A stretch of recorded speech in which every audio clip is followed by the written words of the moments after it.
Okay, folks, so we have to talk violently about AMC stock and some possible scenarios that I see playing out with it in Q1 of 2022 and beyond. So full context first, February 21st, 2020, AMC is trading at $7.50. Pandemic fear breaks out, AMC goes from $7.50 to $2.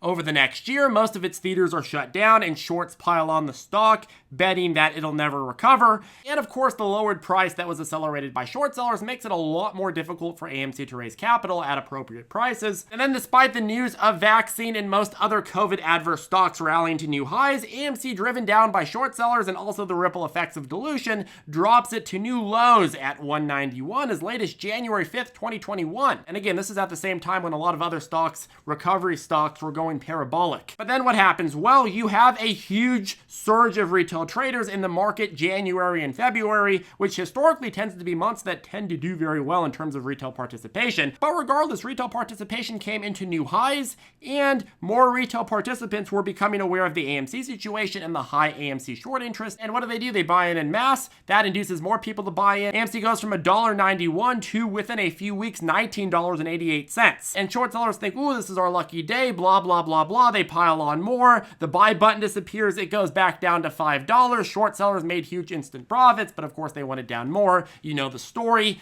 Few cover it, and over the next few months, you have a huge growing following of retail traders pissed off about getting the buy button removed, upset about a lot of the market transparency issues that they saw as a result of this whole ordeal, and they're upset about the double standard in terms of how retail traders are treated and how, well, hedge funds and institutional money are treated. And let's be real, to a lot of people before that first buy button removal back in January, AMC was just a stupid Wall Street bets degenerative gamble play. But after the buy button was removed and a lot of retail traders saw how the cards were stacked against us and how this was happening across the entire market in lesser forms but just as malicious, all of a sudden those blinders were cut away and it was no longer a degenerative gamble play, but rather a play that sends a message and a play where the numbers actually may make sense if short sellers do have to cover at much higher prices. That's where we started really originally talking about it on the channel. I felt that the setup of retail traders stubbornly holding at this point, combined with high short interest, would eventually lead to a positive result, but at the very least, short selling was an important topic to discuss because it was something that was happening all across the market with many different retail heavy plays. Stocks that hedge funds had been piling into massively in January and February and inducing retail traders to FOMO into them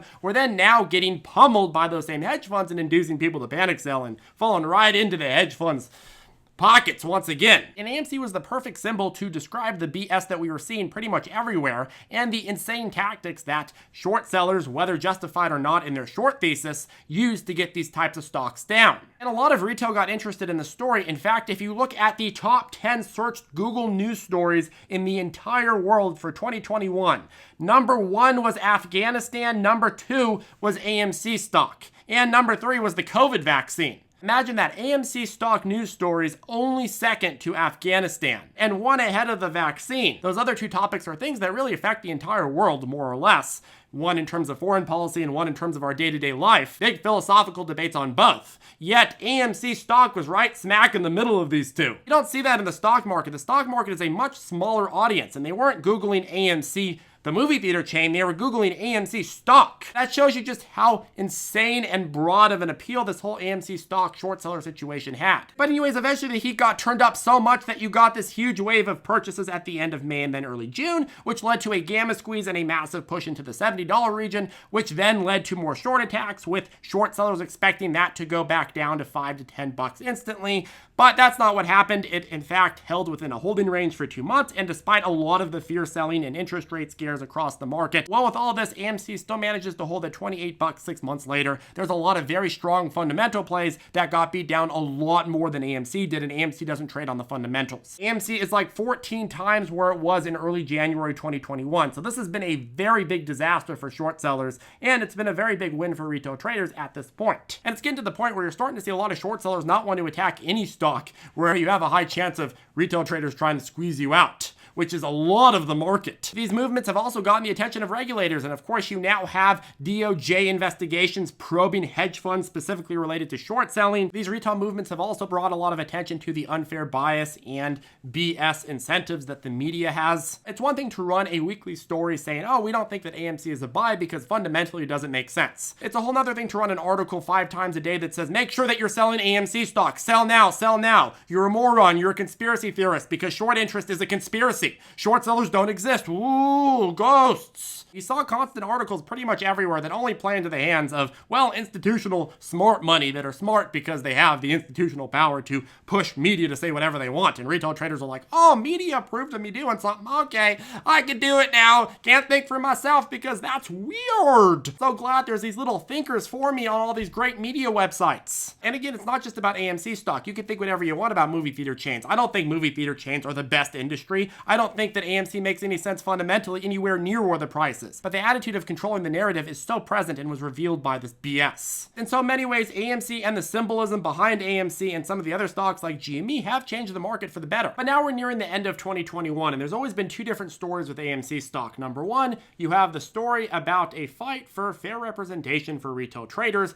and more transparency. And then number two, you have, well, the actual squeeze itself. And the argument for the squeeze is based on two things, really: the relentlessly high short interest and the relentlessly high number of holders in AMC stock, keeping it above the price at which AMC shorts can reasonably cover without inducing a massive increase. But the issue, unfortunately, is still the same as it was when we used to cover AMC regularly, and that is that absent huge buying pressure that can overwhelm the selling pressure and redirected exchange reporting, like we saw here and here, the odds point in favor of short sellers just deferring their short positions. I said this a lot in the summer and in the early fall, and I continue to believe this. If you have the choice between covering your short positions at a loss and potentially inducing a massive short squeeze as a result, well, you're not going to cover your short position. You're just going to wait and defer it until you can do it profitably and comfortably. The only situation you wouldn't is if you get overpowered or the price stagnates for a very long time. And so far, you haven't seen the overpowering and you haven't seen enough time pass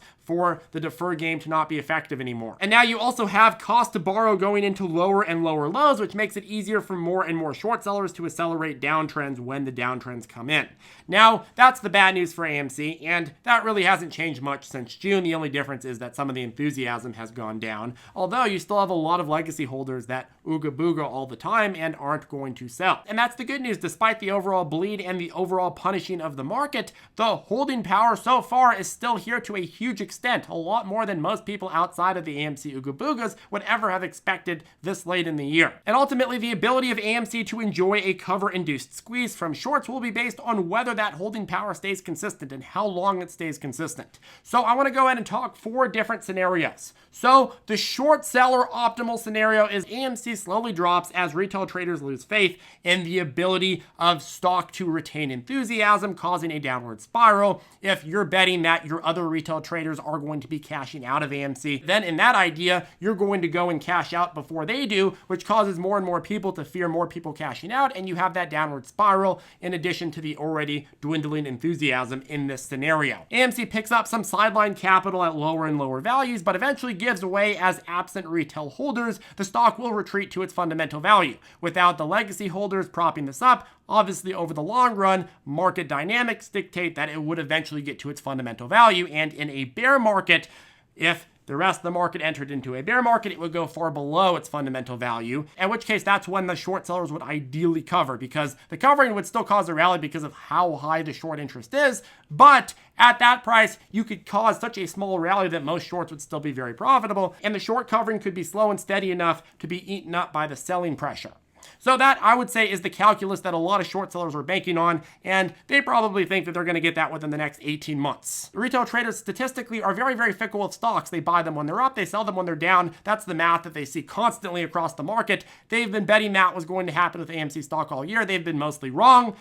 But they still think that that's going to pay off. Now, the next scenario, which I would argue is optimal for Ooga Booga AMC folks, is that AMC holds retaining power and then a jump in retail participation at any point, but most effectively in January and February, where retail participation usually does skyrocket. Well, that could cause inflows into the stock, forcing higher risk, higher leverage shorts to cover early and inducing a widespread cover that results in the anticipated squeeze. Generally speaking, retail participation again booms in the beginning of the year. So if that benefits meme stocks again, a lot of that would probably flow into AMC like it has in previous spikes of retail participation.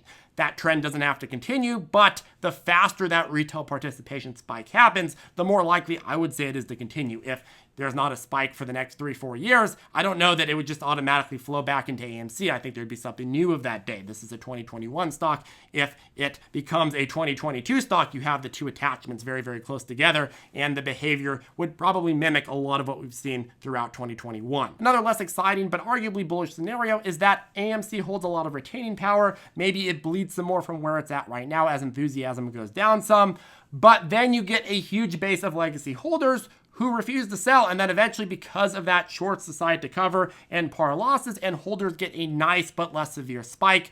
Then in the situation we talked about above, forcing shorts to cover is going to make a lot more money than actually having shorts cover on their own accord. But this would still be a win. It would just take a lot longer and wouldn't be as big of a win in terms of profitability. The idea behind this is that the defer game stops making sense after a few quarters and especially a few years. If you're stuck in, say, the $25 to $26 region for 2 years, let's just say, if it's not moving much in either direction, it no longer makes sense to have your capital or your margin deployed in those setups. And all of a sudden, it makes sense to start slowly closing out. And then in the middle ground situation, you have AMC slowly dropping, you have enthusiasm waning, but again, some level of legacy holders still holding. This is a much smaller number of legacy holders than in that bullish situation that we covered earlier, but enough to still make holders relevant. Then after a year or more of that, you have higher price shorts covering profitably, lower price shorts pouring losses and covering, and you get some modest price increases because of that. And AMC to some extent probably would for a long time hold some elevated value over the fundamentals because of a lot of the legacy holders. So in totality with this, I would say that in reality, the deal with AMC stock is going to be based on how many legacy holders are here.